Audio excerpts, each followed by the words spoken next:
Hi, it's Redheaded Riding Hood here, Red for short. I almost forgot to read. Y'all, it's been a long day. I'm in my jammies.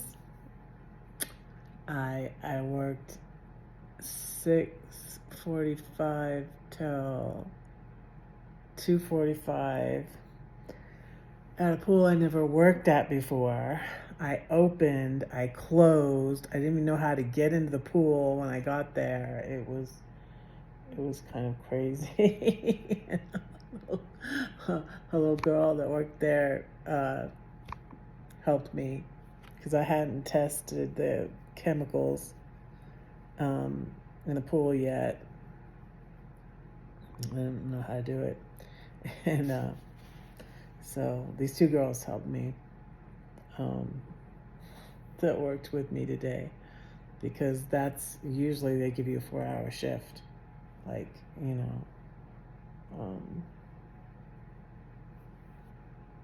to like 11, usually my shifts are like 5:15 till noon, or noon to 4, like that. Well, the morning one is longer, but anyways, so I came home. I went to Hobby Lobby. I came home. I watched Glorious Life on Wheels. I took a bath. I had gotten Chick-fil-A. I ate Chick-fil-A. And then I was like, I forgot to read the... Okay. So I got caught up. I don't want to get behind again. This is about the resurrection. The Lord is risen, December 30th. The central fact of this Christian faith of ours is the resurrection. We would never have heard of the cross had it not been for the resurrection. Without the resurrection, the cross is the tragic death of a good man. A whisper of it might have come down the centuries, certainly on no more, probably not even that. It is because of the resurrection that we know of the cross at all. It is the resurrection which makes Christ Christ. There is a stage in life when the resurrection will make an impression on a person that the cross will not.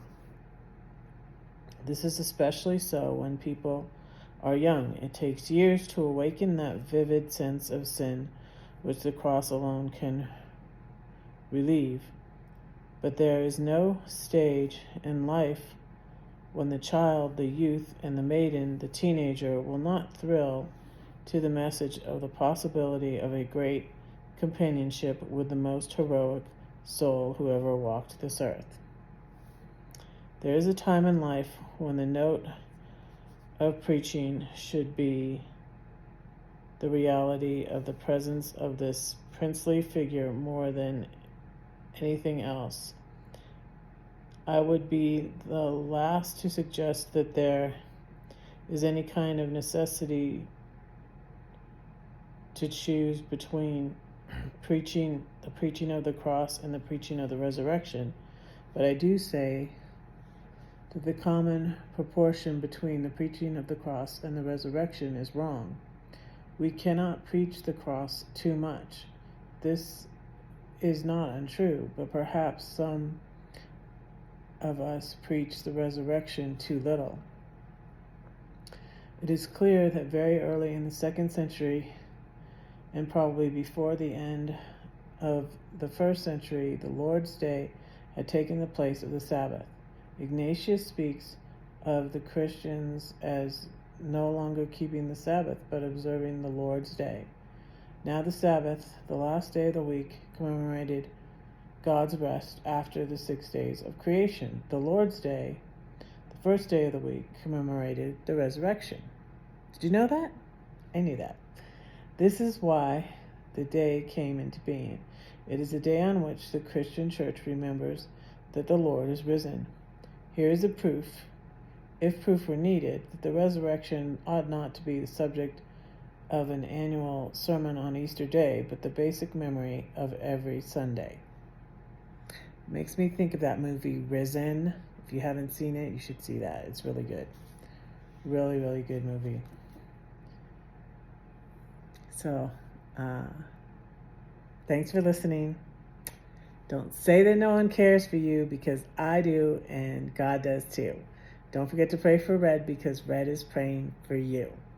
I'm going to go live tomorrow, which is New Year's Eve, at 11 p.m. Mountain Time. And so until midnight here in Colorado. And so ringing the new year with Red. And I'm going to go live Monday night as usual at 7 p.m. Mountain Time. All right. So I'll see you then. Bye.